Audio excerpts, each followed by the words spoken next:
Seguimos en la sexta noche, semana decisiva la que está a punto de comenzar, decisiva para Juana Rivas, esa mujer que huyó con sus hijos, que se encuentra en paradero desconocido y que tiene una cita en los juzgados dentro de unos días. Una cita, Paula, importantísima. Importantísima, dentro de 3 días exactamente, y si no se presenta ante esa cita con el juez, podría decretarse una orden de busca y captura. Hilario, Juana lleva ya 11 días desaparecida tratando de proteger a sus 2 hijos de un padre condenado por maltrato. También ha presentado un recurso de amparo ante el Tribunal Constitucional para no tener que entregar a sus hijos, pero este recurso ha sido rechazado. Ahora Juana tiene que agotar la vía de la justicia ordinaria, que es lo que le indica el Constitucional.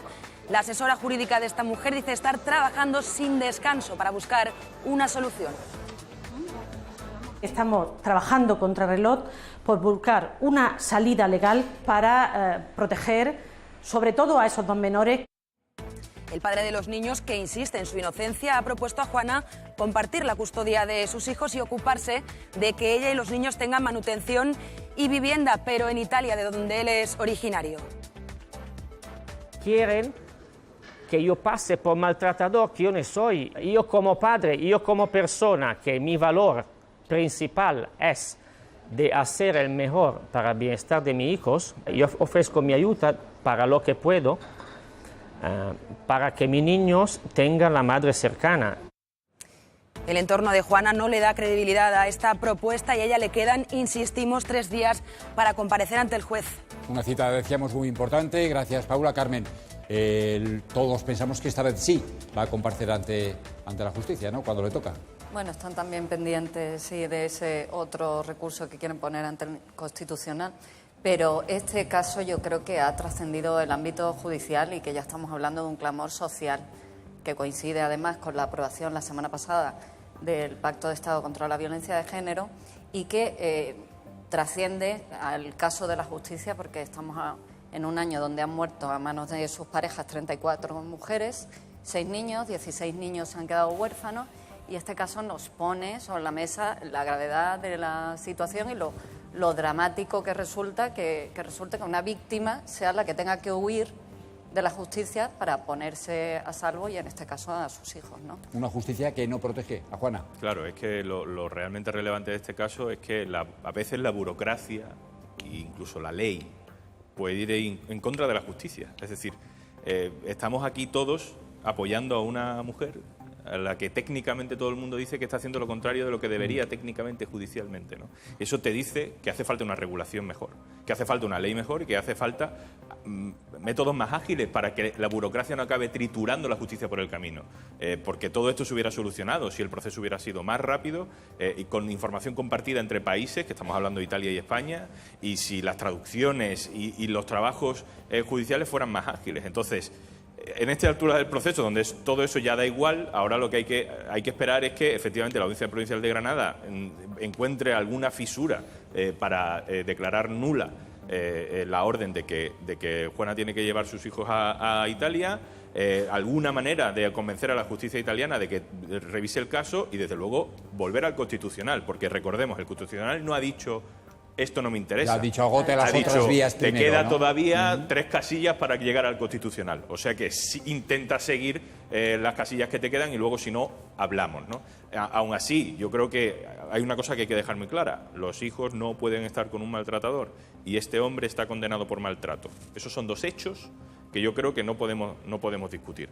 Y si las leyes fueran más protectoras para los menores también en España, no tendríamos que llegar a estos absurdos que se pierden entre, pues eso, las grietas de la burocracia y una ley que un no hombre siempre... condenado a María, pero que lo niega todo. Él dice, Ya, bueno, tuve que pero, aceptar en como su todo día condenado, esa sentencia, bueno, sí. pero yo no soy un maltratador. Pero aceptar esa sentencia, si no eres un maltratador, pues hombre, se me hace complicado. Él está condenado por maltrato, eso es lo único que es absolutamente cierto. Y yo estoy de acuerdo con Juan lo que acaba de decir, es decir, esto nos pone frente al espejo, ¿no? Todavía nos faltan muchísimas herramientas para luchar contra esta lacra que es el terrorismo machista.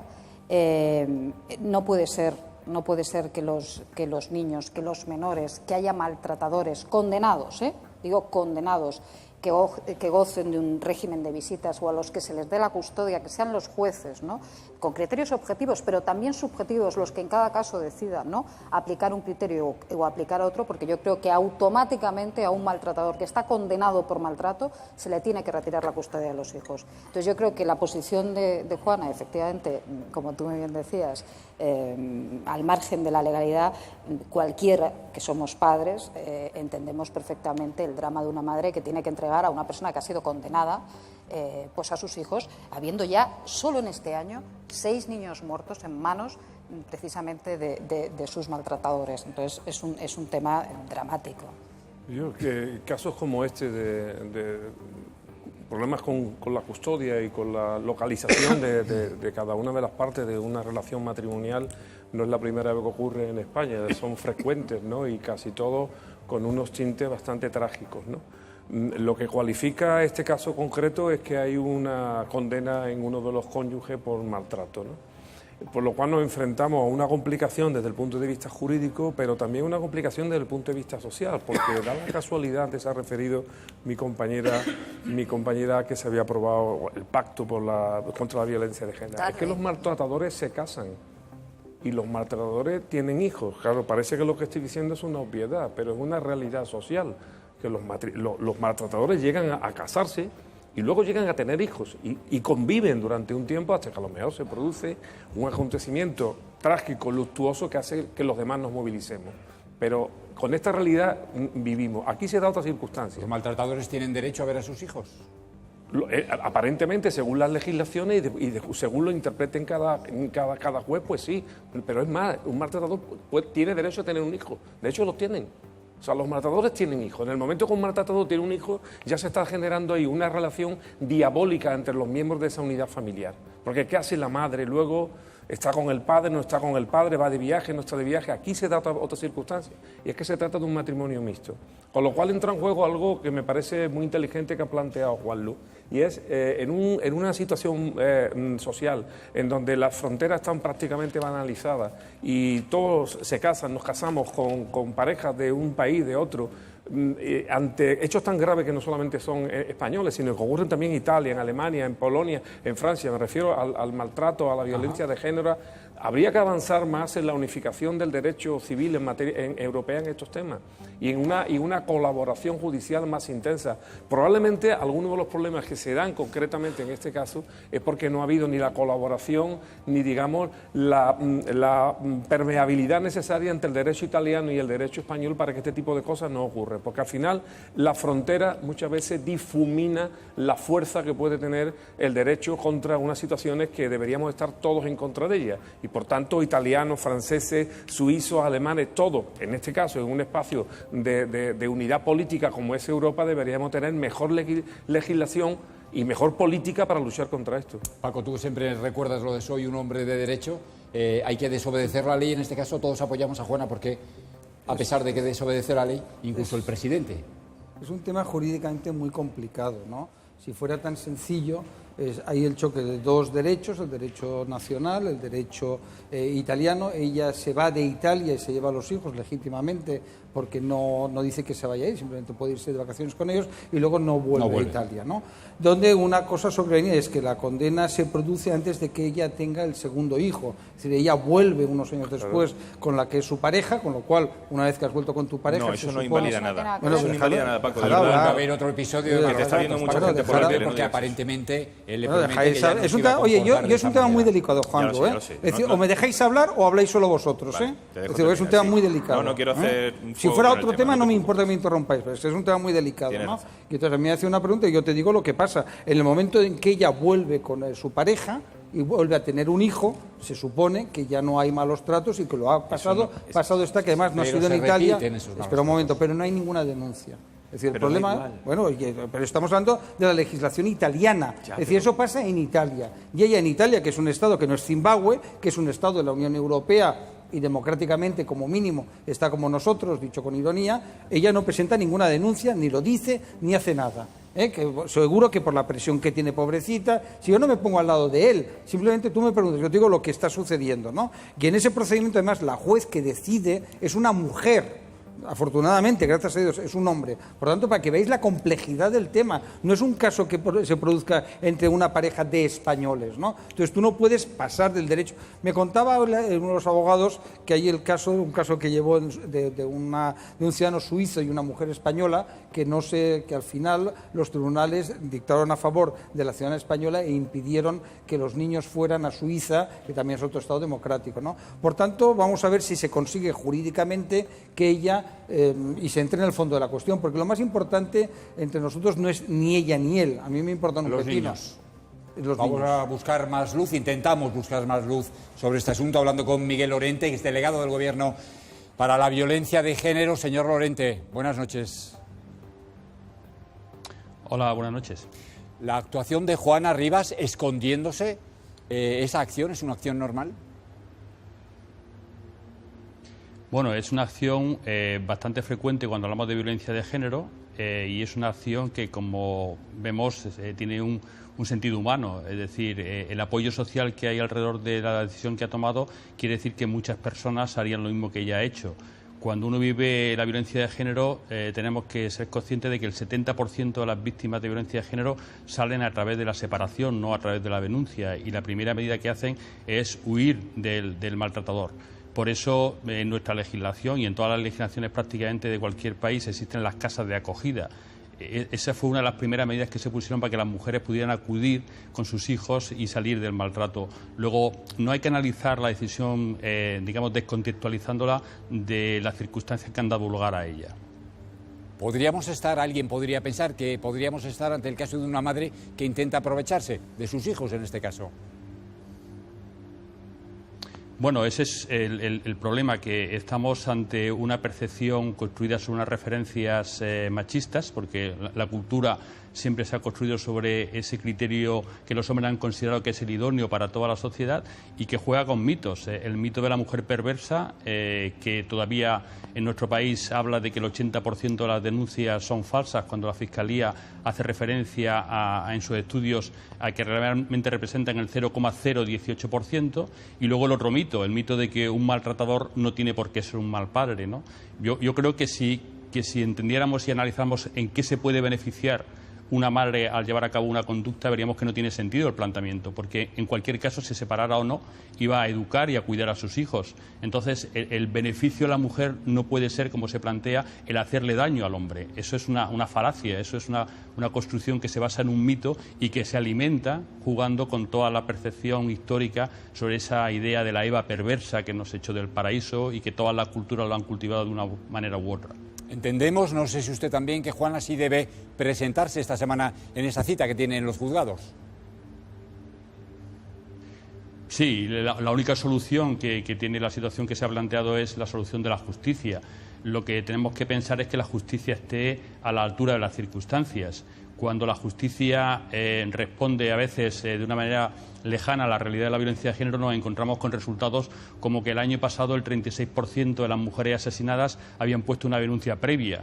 Quiere decir que la justicia no estuvo a la altura de las circunstancias y, por lo tanto, lo que tenemos que entender es que la justicia responda no respondiendo, leyendo la literalidad del derecho, que eso lo puede hacer cualquiera, sino analizando con todos los equipos y con todos los medios que tiene a su alcance cuáles son las circunstancias para que el derecho se convierta en justicia. ¿Y cuál es la solución? Porque acabamos de hablar, señor Lorente, hace solo unos minutos. La legislación no es lo suficientemente permeable, digamos, a otros países europeos. ¿Cuál es la solución? ¿Qué es lo que hay que cambiar la ley? ¿Qué hacemos? No, hay que analizar las circunstancias con la ley que tenemos y tenemos margen. Se ha hecho referencia al caso de Suiza y en este caso no hace falta que haya una denuncia previa. En el momento que haya referencia a un posible delito que suponga un riesgo para los menores, hasta el propio convenio de la Haya, un convenio de hace 37 años, recoge que si la decisión de su aplicación automática conlleva un riesgo o un mal para los menores, debe analizarse las circunstancias. Y lo que habría que hacer en este caso es ver si realmente hay una situación de violencia de género como se plantea, estudiando la situación de Juana, estudiando la situación de los niños y estudiando la situación también del presunto o posible agresor. un hombre que hace unos días, el miércoles pasado, el titular de La Razón lo recogía muy claro, es decir, voy a arruinarte la vida, tengo dinero, lo voy a hacer con abogados. Es decir, hay que analizar esas circunstancias y a raíz de ese análisis tomar decisiones en justicia. Decía yo al comienzo que buscábamos luz, algo de luz hemos encontrado. Gracias, señor Lorente, por sus respuestas. Gracias. Buenas noches. Buenas noches, muchas gracias. Un saludo, buenas noches. Os pido solamente un titular y os recuerdo que ponemos en marcha el cronómetro y que si es un titular hablamos de 60 segundos, es decir, que no os podéis pasar, Antonio, que todavía tú no has intervenido. No pasa nada, yo creo que nadie comprendería que un pederasta, después de cumplir su condena, volviera, por ejemplo, a dar clase a niños, igual que un maltratador no puede volver a ver a sus hijos cuando la madre huye, porque estamos hablando que la madre huye con sus hijos. Yo creo que eso es motivo más que suficiente para que el riesgo de que esos hijos vuelvan con la madre, con el padre, que son víctimas de violencia de género, porque está reconocido que los hijos de una mujer maltratada son también víctimas, no pueden volver con el padre. Yo creo que eso debería quedar claro y tiene que ser regulado para que no vuelva a ocurrir. Es verdad que en este caso estamos diciendo, Carmen, que el padre insiste en su inocencia, se ha quedado en España para intentar llegar a un acuerdo. Titular.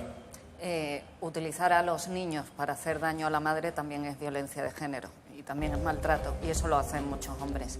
En cuanto a los niños, que evidentemente son lo importante aquí, están los informes forenses que dicen que no quieren separarse de la madre y que no quieren irse con el padre y que con el padre vivían en una situación de angustia por el bienestar de la madre.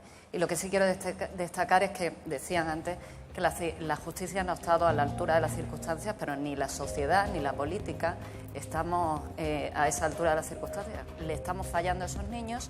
Por ejemplo, el Pacto de Estado contra la Violencia de Género sí que contempla la protección de víctimas en situaciones de sustracción internacional por violencia de género, pero como vamos tarde, pues estamos fallando. Bueno, por ir solo la legislación se ha modificado y yo sí creo que la sociedad en este caso está con Juana. Han sido muchísimas, ¿no?, las muestras de apoyo que ha recibido Juana por parte de la sociedad a través de las redes sociales y de otros muchos medios.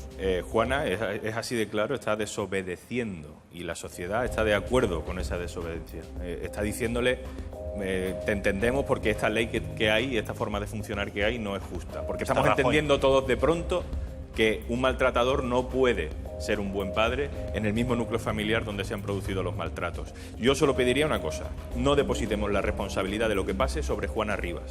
No depositemos la responsabilidad de lo que pase sobre si Juana Rivas ha denunciado o no ha denunciado, sobre si Juana Rivas se presenta o no se presenta, si comete un error legal o acierta en su estrategia. No esperemos a que Juana Rivas tome las buenas decisiones.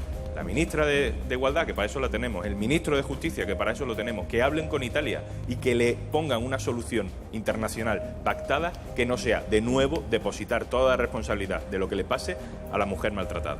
Y el presidente del Gobierno, Paco, que decíamos, en este caso, de alguna forma, él también se ha puesto de parte de Juana Rivas, desoyendo la ley, lo que yo te decía al comienzo. Sí, pero claro, la ley es la ley, es decir, a mí puede no gustarme la ley, porque ese criterio entonces lo tenemos que aplicar siempre, cuando no nos guste la ley, cuando la aplicamos, porque será un maltratador, yo ni lo conozco, simplemente hago un análisis, ¿no? Pero hemos dicho, y se ha dicho mucho, la reinserción, es decir, que no pueden haber penas perpetuas. Entonces, en este caso, supongamos que esa persona efectivamente un día maltrató, como ha sido condenada a su mujer, ¿no?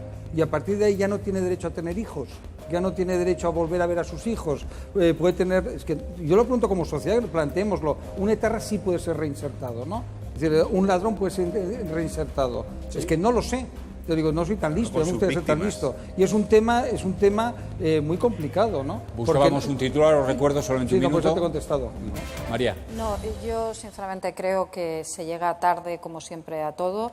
Estoy de acuerdo con algo que decía Carmen, es decir, en ese pacto contra la violencia machista, una de las medidas precisamente es, en el caso de sustracciones internacionales, que se modifique legislativamente en favor de las víctimas. Lógicamente, si este pacto ya se hubiese desarrollado, no tendríamos este caso encima de la mesa. Lo mismo que el tema de la custodia y el régimen de visitas. Yo creo que son cuestiones que necesita, y el Gobierno yo creo que lo tiene además así previsto, desarrollar ese pacto en el menor tiempo posible, porque es que ya solo en los 6 primeros meses de este año llevamos más mujeres asesinadas que todo el año pasado juntos. En cualquier caso, eso llegará, como decía Carmen, también tarde, porque Juana necesita una solución ya mismo. Esta misma semana decisiva para ella, decisiva para sus hijos, a ver qué es lo que sucede y si Juana se presenta o no en los juzgados. Cambiamos de tema.